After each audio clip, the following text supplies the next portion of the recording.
Well, this is our first episode. First official episode. Yes, very exciting. My name's Alexander. I work for Kreeger Insurance and Financial Services over on West Market Street, 2241 West Market Street. Come by and say hi. So, the podcast, we're looking to highlight local businesses. I don't know if you can tell by the background, pretty iconic background here in New York City. We are at George Street Bistro, downtown New York. And my co-host here, he works for Lux Photography, Daimon. Tell us a little bit about yourself. Well, Xander, I don't only just work for Lux Photography. I actually own Lux Photography and Videography. Rather impressive. And we specialize in weddings and helping local businesses with social media, whether that be photos, videos, content in general, mostly short form.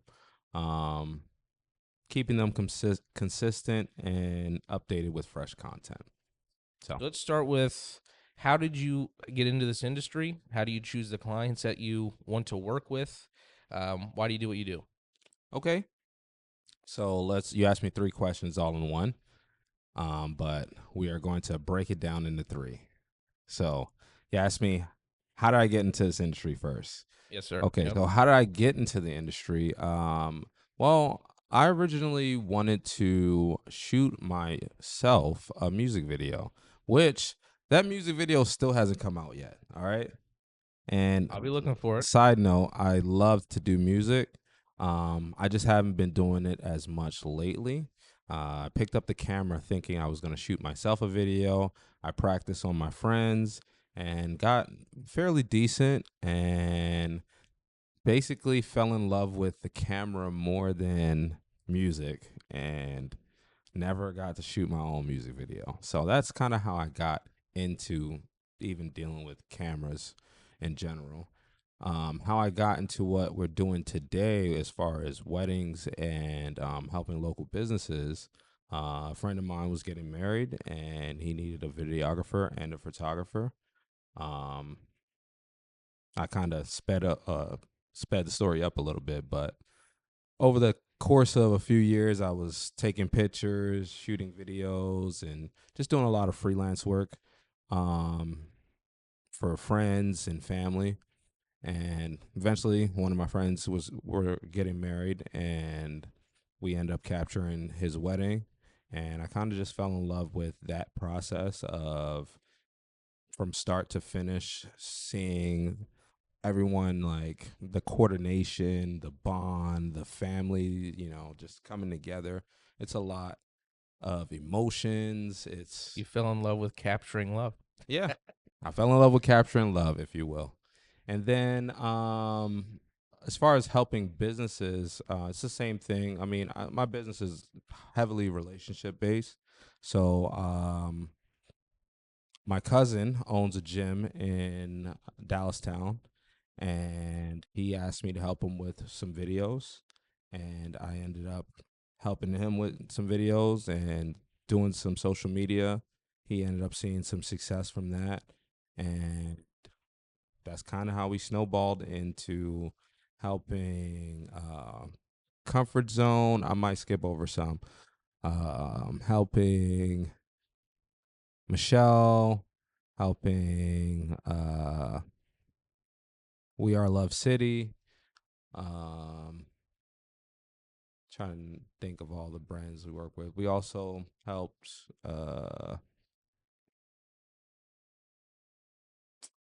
what's Justin's softball team?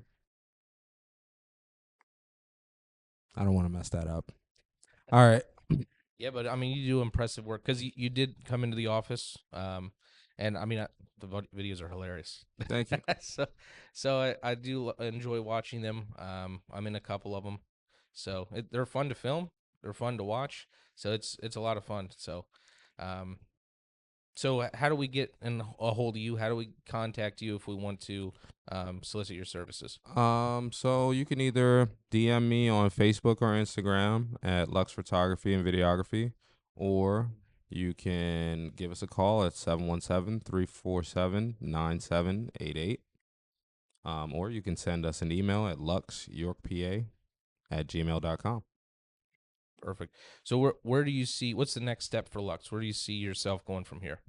So I see Lux expanding into the York area, working with more businesses, and also working with more event spaces, just because that's like natural area where we know that our ideal clients, as far as engaged couples, are going to be. We need to build more relationships in the industry, so um, that's where I kind of see us going for the future. Just building out more relationships with vendors and other related businesses to the wedding industry. Now that I understand marketing a little bit better, and I'm constantly learning. I realize that that's one of the things that we definitely need to do. And yeah, other than that, I just kind of take it as it comes, man. I don't really have a huge, big plan other than one day potentially being on the news, like how uh I've seen other businesses like Yeah, definitely. locally in York. But that's like the biggest I've ever like thought. I really haven't like thought it out that far, bro. Like it's something that, as you ask me that, I'm like, how far out do I really want this thing to go? I mean, honestly, the sky's the limit, really, but um for now we're just focused on the smaller steps, Yeah, to and get you're there. definitely taking the right steps. We're our networking group that we do, York Business Connect. Um, and I mean, there's a lot of really cool businesses in downtown York. We're sitting in one right now, obviously, George Street, Penn Street Cafe has been great to us. And then there's also a brand new business who had their ribbon cutting last week, Chef M over on West Market. Oh, So there's a nice. lot of really cool businesses, either that have been here for a while, also new businesses that are kind of moving in. Right. Um, and honestly, I mean, you are helping some of those get to where they want to go. Obviously, doing the podcast here helps George Street, and then Penn Street has been, like I said, amazing to us as well with our networking group. Absolutely. Absolutely. I agree. I think it's beneficial for businesses in general to do content. That's why I brought the neck thing. Where is it? Where did I put that thing? You pass me that thing real quick? Thank you. Uh, but yeah, that's why I brought this. I was going to try to get Rich to make a video for us. So what is this? This looks like some kind of medieval torture device It here. does look like a medieval torture device, but this is something that is fairly inexpensive. You can probably buy this at the dollar store. I wouldn't spend more than $10 on one of these. But what it does is it allows you to put it around your neck. And shock somebody if they don't make your coffee right. Right, Yeah, exactly. It's actually a shock collar. How'd you know? yeah. Rich, you better do it right. Better do a good job, Rich. So what you do is you kind of put it on your neck, right? And then you take your phone and you pop your phone in there. Case on there. But, here. Work. Boom. And now you can get a POV shot of whatever you're doing. So Oh, that's cool. let's say. Oh. I hit the emergency services button. That's Yeah. the first time I ever heard that. Have you ever done that? No, I haven't. Yeah, I guess you were holding with the with the clamp. So be careful on that. Make sure you don't hit your emergency services button. But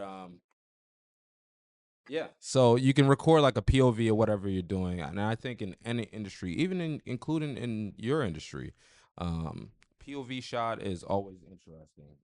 It could be for you, it would be like documents, you type it on the computer, maybe go getting some coffee. I don't know what your day to day would look like, but just taking those shots, and the next thing is what do you do with them? But one thing at a time here. We gotta record it first. Gotta record first. Yep. So that's the first step, right? Recording it. But Yes. maybe not show any documents, maybe redact some information, but Yes. maybe blur it a little bit. But Blur I it can, out if you're yeah, if you're doing documents for sure. yeah, If it's important information, I mean, yeah. I would hope that you would know that, and I always ask that with any client that I'm working with. Is there anything that we can't say, or is there anything that we don't want to show in the videos? And I try to make that as clear as possible every session because I don't want anybody to get in trouble. I know in a lot of industries they have a lot of regulations, so I don't want anyone to have to pay any fines or Oh end up yeah, losing their license, yeah, etc. definitely. Yeah, yeah. Michelle will keep me straight anyway, so she'll yell at me if I'm doing something wrong. It So happens. no, she's no, Michelle does a great job. I mean, she's great at teaching us what we have to do, and it really is in our office about educating people on the products that we have and where they need to go. Right. Um, that's So really sorry. yep. Before you get into your spiel here, I gotta first run back. Like Hmm. you asked me three questions, Oh right. Yep. and I only answered one of them. Like, how do you choose the clients How do I choose the that you want to client? work with? Okay, how do I Right. choose the clients? Okay, sorry, because I'm like, wait, if we don't answer this now, we're never gonna answer it. No. Yeah. All right. So, for us, it's kind of relationship based. But as we learn more about how our services can benefit other businesses, we're being more selective with the clients that we choose, especially when it comes to the social media side of things. Um, for right now, we're just looking at services that have a high lead flow in general, um, just because we think that it's easier for businesses. Well, don't get me wrong, because with social media nowadays, one video can blow up, and then then your business can completely change, right? Oh yeah, definitely. But I think in most cases, like that doesn't happen. I feel like more than likely, if you just stay consistent, though, however, in your local area, you can blow up. And you don't want to And be a one hit wonder either. that's true. You want people to remember you and continue to go back to you for content. Yeah, I agree. I agree. Well, what I find is a lot of industries like insurance, there's so much information. Even in my industry, like there's so much information. I'm realizing that I'm not even educating enough, you know? So right now we're trying to educate more on weddings, but like when it comes to us choosing our clients, just to get off that tangent, um, basically it depends on like location first and foremost, and then second, if they already have like um volume in their business, um that would be ideal. And then third, they have to have at least 2 hours a month to film. That's pretty much it for our requirements. Like we don't really narrow it down. I mean, of course there's budget, but we're really flexible with budgets, and we can create some really different packages as And far as with our size right now. 2 hours a month is really not a lot of time. It's not a lot of So time. And we take care of the filming, editing, posting, all of it. it's Scripting.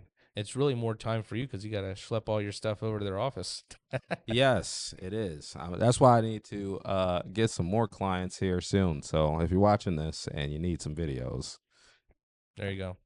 The third question is why do you do it? Like, what okay. is your motivation? What is your why? Oh, that's a great one. My motivation to make videos is building the awareness, but also capturing those memories. So, let's talk about the memory side. That's kind of how it started. I wanted to be able to capture my own memories. I ended up capturing other people's memories and just fell in love with that process and being able to have them reminisce and reach out to me years later, like, oh, remember when we took these photos, and, continually work with those people. On the business side, it's to boost the awareness. I realize how much potential video or content in general has. I'm not even going to say just video because I love doing video, but realistically, you don't even have to necessarily do video. You can do photos, you can do text, whatever medium is comfortable for you. But basically, I fell in love with video, so that's why I do it the most. And I feel like other businesses should also do video too because it's the easiest, well, it's the best way to learn from my perspective. um like you can see exactly what's going on. Some people learn from like reading. That's why I was mentioning like text, like if you're doing tweets or a blog post. But some people are more audio and visual, so that's why we do the videos. And you can keep people engaged that way. And video. A nice thing about that too is you can show that you have a personality. And for us specifically in our office, we're showing that we're not some insurance robot. Like we we can have fun too. We can have a laugh and do more than just sell insurance, right? Yeah, absolutely. Absolutely. um so I was gonna ask you, how'd you get into it uh first, and then I'm gonna ask you, how do you choose your clients, and okay, what's Right. your motivation? So for me, I got into it. I got out of high school. I went into I was gonna go in and actually be like work on substations for med ed. Mm. COVID got everything messed up. I couldn't do that, so I had to find something else to do. I went to Walmart, which was absolutely terrible. Do not go into retail. I Um, used to work in retail. yeah, it's not very fun. I don't know if you liked it. I did not like it. No, I didn't. Well, it was really bad too because I worked overnights, which was not fun. Oh, okay. But then I got into the solar industry.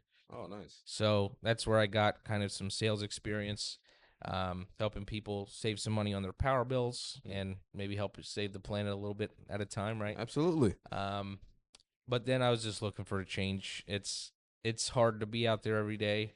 The grind is, I mean, you're gonna grind no matter where you're at, but the weather was terrible.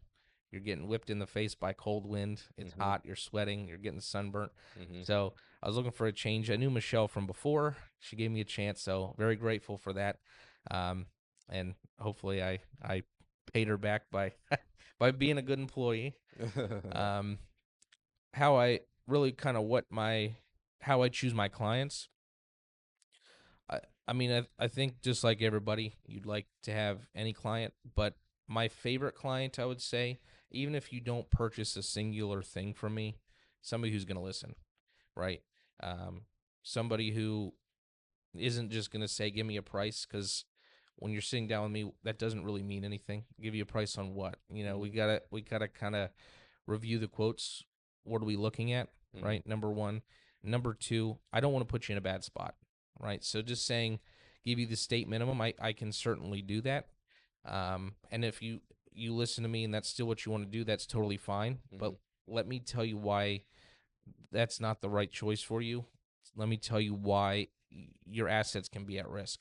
Because if something happened and I told you, then that's okay. But if something happens and I wasn't able to have that conversation with you, then I'm going to feel bad if you lose your assets or something else, right? Um, what's kind of my motivation?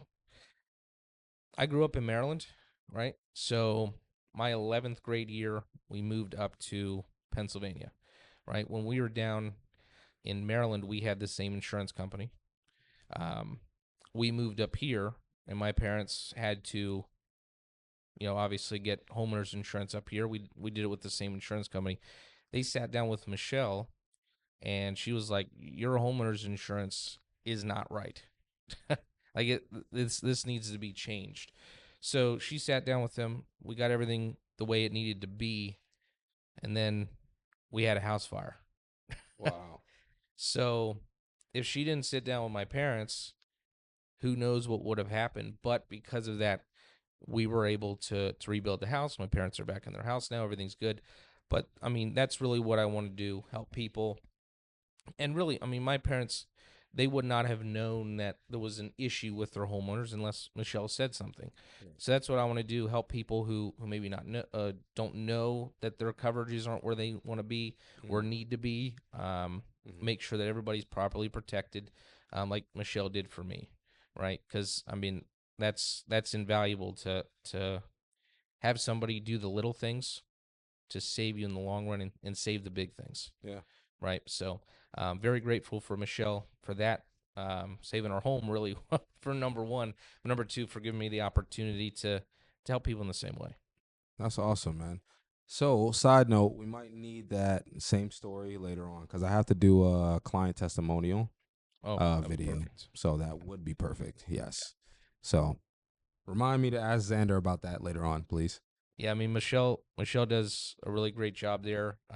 She, believe it or not, can also help plan for retirement, which a lot of people don't know that we do.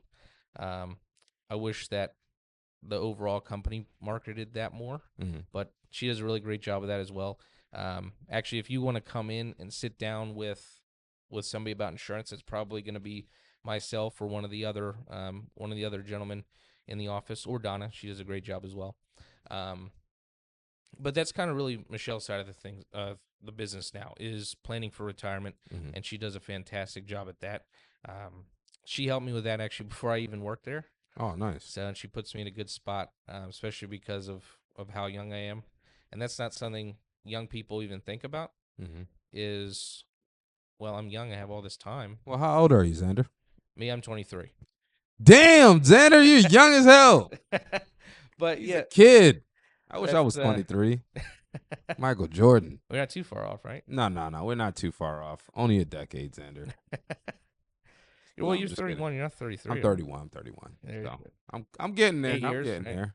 But but yeah, I mean that's the most valuable thing that you have. We both really have that is time, right? Yeah. And people start to think about it later, and at that point, it's not that it's too late, Mm-hmm. but you don't have the asset of time on your hands anymore. Mm-hmm. You're gonna have to put way more money away, and it's not gonna have that time to grow, Mm-hmm. right? And it kind of breaks my heart when I see little old ladies come in and they can't pay their bill, for their insurance bill. They can't do XYZ like they want to, and we want to help people when they're younger so they do not get into that situation, Mm-hmm. right? I mean, going back to the insurance, if I want to offer that to somebody, if they say no, then that's fine. That's your choice. But if I don't offer them to come in and meet with Michelle, and then later down the line they don't have the money, I mean that's gonna break my heart really. So, um, it's all about educating people and making sure that we put them in the best spot, right? And but again, it's really, you can lead a horse to water, you can't force him to drink. So, Right. but I don't want to be down the line and say I never led them to the water, Yeah. right? So, Absolutely. I love that. So when you're in essentially leading folks to the water, like what do you think is the first step in insurance for most people? so I guess it really depends on your situation, right? But for a lot of people, number one, if we're looking at the property and casualty side, which what that is your home and your auto, right? The biggest thing is going to be your liability, right? Not a lot of people think that matters. State minimum is 15, 30, and 5, which means you injure somebody, you only have $15,000 for their injuries, which, if you've been to the hospital recently, that's basically nothing. And then you damage somebody's property, it's for $5,000. So that's the big thing, because once those limits are exhausted, then your assets are on the line, right? They can take the house if you own a house. They can take the cars if you own a car. Your liquid assets, which we do not want to have taken from you, right? Um, on the other side of things, really, I mean, you want to get life insurance enforced as soon as possible. Couple reasons. Number one, it's based off your age. Mm-hmm. So you want to make sure that you get those rates locked in at your younger age instead of waiting, Mm-hmm. and then now you have to pay, higher rates. And if you have cash value life insurance, I mean, again, just like planning for retirement, you don't have as much time to let those values grow. Mm-hmm. right? So those are the two things. Try to get life insurance as soon as possible, and making sure your liability limits are where they need to So be. explain what you meant by the cash value and not having enough time to let those policies grow. Like I was a fifth grader. Okay, so life insurance, it is not an investment, right? It is a contract. So what I mean by that is you pay money in, which is obviously the premium, right? You pay your premium in. Um, with cash value, now not all life policies are cash value policies, but with a cash value policy, what that means is you basically become your own bank, right? So you have a portion of money that you can pull from. There's no credit check. We don't ask you what it's for. Um, as long as you have the money in there, you give us a call. You say, I need a check for XYZ amount, write you a check, let you know when it's ready. You come pick it up. Now, do you think a fifth grader would be able to understand what you just said? Maybe not really. So But you got to break it down a little bit So more. you put the money in the premium every Mhm. month, right? There is a pool of money now in there that you can borrow from if you ever needed to use that. You do not have to pay that back. That's your money. If you do not pay that back, your family will then receive less if God forbid something was to happen to you. Um, you certainly don't have to touch that money either. And then once something happens to you, unfortunately, then your family gets the payout. I have a question Yes. Yep. that may you may or may not be able to answer. Does my life insurance company have life insurance or like a life insurance policy? What do you mean by that? Like does my insurance company have insurance? If you mean like if they go under or something? I don't even necessarily wasn't thinking like that, but I was just like a lawyer can't be his own lawyer. Like you can't write your own policy, right? Well, I can write my own policy. Yeah. Okay, maybe I don't know. Well, I mean, All right, so educate me. there's something called co-insurance Uh-huh. where now this typically happens on the property and casualty side more. You say we have we have a large asset that we're protecting. Hmm. We don't want to put all of that on us. So then basically a insurance company will get an insurance policy on that insurance policy to help lessen the blow if there was a total loss, right? Okay. But like I said, that's more on the property and casualty side. On the life side, do your research really. You have to make sure that the company that you are buying the life insurance from is a strong financially. Because if they go under, your money's gone, right? And Yeah. who are you going to sue? I mean, Yeah. you can't sue anybody for the money back; they're gone. So do your research. Make sure that you're with a company who's strong financially, somebody who's maybe been around for a while, maybe not somebody who's brand new. Hmm. So a company who's reputable and you've maybe heard of before. Gotcha.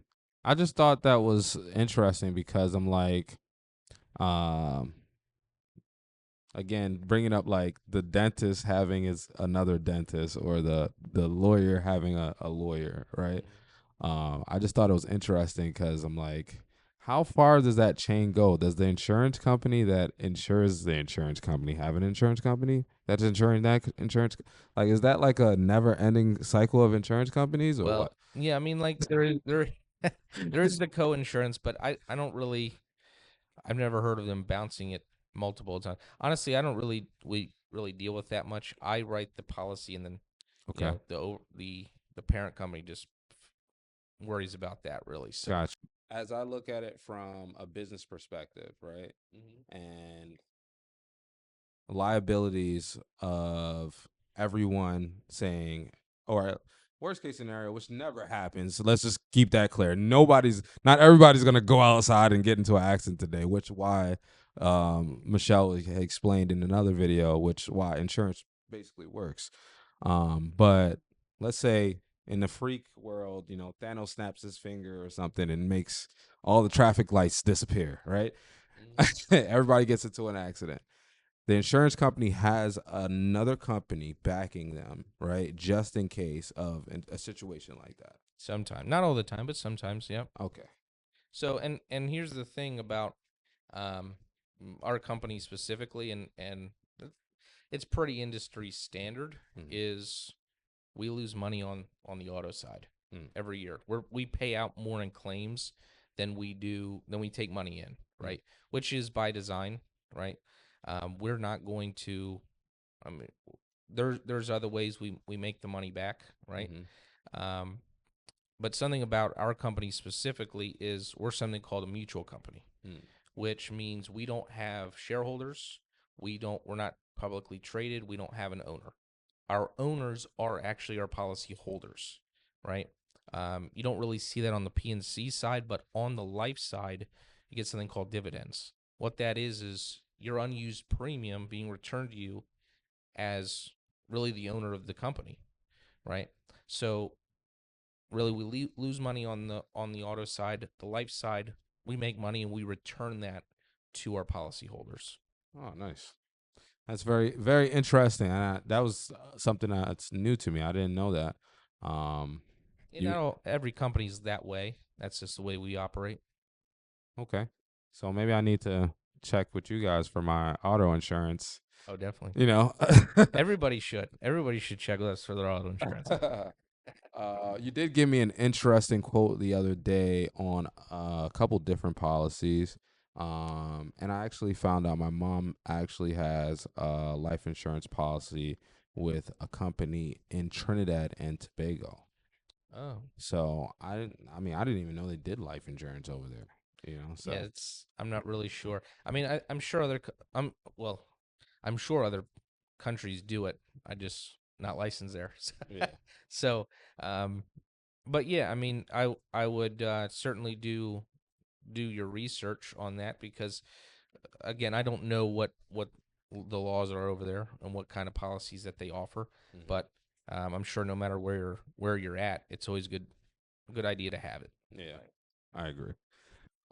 Let's talk about George Street a little bit. About like I don't know some of the events that go on here. Maybe have you ever been to any of the events here? No, I haven't been to an event, but they do have some good drinks here. I mean, Rich has been great. They have some good coffee here.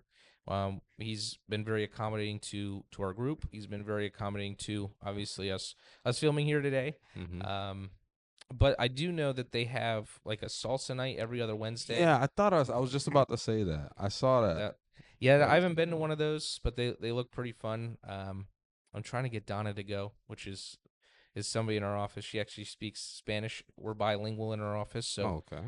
if you speak Spanish, stop on by. But yeah, she does great work, and I want her to come out here because Rich was telling me there's quite a few of Spanish speakers out here, so maybe she can nudge him to come over and get a quote. While she salsa dancing, hey, Yeah, you there you got go. life insurance? There you go. That's funny. Well, it's never a bad time to talk about life I mean, insurance. it's really not. It's not. I feel like you don't realize it, but nothing is promised in this life. The only thing that's promised is the work that you put in, and other than that, that's it. Like you can hope for the best. Even if you put in the work, doesn't always mean you're gonna get the result. But 100%. I can guarantee you that nobody knows 100% sure what tomorrow's gonna bring. No. Even if they wrote it down, and even if you got all your plans and everything like that, you never know. So I have more of information and more of a like want to even look at my own situation, as far as life insurance goes, as far as just overall protecting my wealth, protecting my family. Yeah, um definitely. Unfortunately, I don't even really want to speak on this, but it's coming to my mind real quick. Rest in peace. My grandmother just passed away last week, I'm sorry and to hear that. it's all good. And we're dealing with a situation right now in my family that's like tough, Hmm. and I don't even know if she had life insurance or not. Now, again, my family is from Trinidad and Tobago, Mm. so she may have a policy over there or on over there. I'm not 100% sure. I'm not the person that was in charge of her finances or anything like that. However, I'm just looking at it like I truly hope that she does, because this is going to be a tough time on everyone. And if not, Oh yeah, um, essentially people are going to have to take on some unexpected burdens, definitely. on top of the emotional ones. Well, So, and if you have something, life insurance or otherwise, you should let your family know. Um, what a lot of people do that might be a good idea is like an emergency folder, any life insurance policies that you may have, any kind of passwords to bank accounts, something like that. So if the worst happens, somebody knows what to do. Um, and honestly, I think what Maddie does, who's an estate attorney in our group, is invaluable as well. Um, I mean, just making sure that everything is set up, and it doesn't make anything easier emotionally. But if it can take some stress off your family, then I mean that's very important in a time like this too. So, but I mean it's really kind of a rough situation, and nobody really wants to talk about it. Nobody wants to talk about their own death either. But it makes it easier on your family if something happens. actually, I know somebody that does want to talk about her own death to lighten it up a little bit. I think we both know somebody that wants to talk Yeah. about her own death. You got to have her on the podcast. Oh yeah. Oh yeah, definitely. Yeah, shout out to Casey. She Cause does great work too. Something that she does, and like you said, we'll have her on the podcast. But yeah, and she'll go into greater detail. But she really helps the elderly stay in their homes, help them age gracefully, which is very important. And another thing that nobody really wants to talk about, but it's a conversation that needs to be had. So, and I commend Casey for that as well, because again, nobody wants to talk about it, but she gets people talking about it and gets people in the right mindset of preparing. yeah. What's the party called again? Like, isn't there like a party name for like a? Party. Yeah, like she said, there's like a death party or something like that. Like when you talk about your death, Oh, I didn't even hear about that. you didn't hear about that. I don't think so. He said that like you're supposed to plan a party, not necessarily supposed to, but you could plan a party so you can tell your most important loved ones how you want to go out. Like give them specific instructions, whether that be to be cremated, whether that be to be whatever. Mummified and put in a pyramid. Mummified, exactly. Going old school, real old school. Exactly. So, but no, I haven't heard about that. But I mean, that's a morbid idea, but a good idea. Yes. I mean, make sure that they know what's important to you and what you want to happen, right? So, um, but yeah, I mean, like I said, Casey does a great job, and I think for her, I think it's very similar to myself and even you as well. Just educating people on the industry and what you do, Yeah. because and those are things that people don't want to talk about. So maybe they don't want to be educated, but everybody needs to. Yeah. I agree. 100%. Yo, so this has been York Business Connect. If you're a local business here in York, anywhere in York, we would love to visit your location and film a podcast and maybe potentially have you on and talk about your business and a little bit about yourself. And we're going to share that on our social media pages. Yeah, this has been very fun. I think a success so far. I think so. You're Yeah. good at this. And I see why you wanted to do a podcast. Well, yeah, and I think for me, I really want to grow not only myself but businesses in the area. We'll start with George Street. We'll start with Lux. We'll start with Michelle as well. Give us a call 717-900-4454 or come visit us. Like I said, 2241 West Market Street here in York. Awesome. And we're out.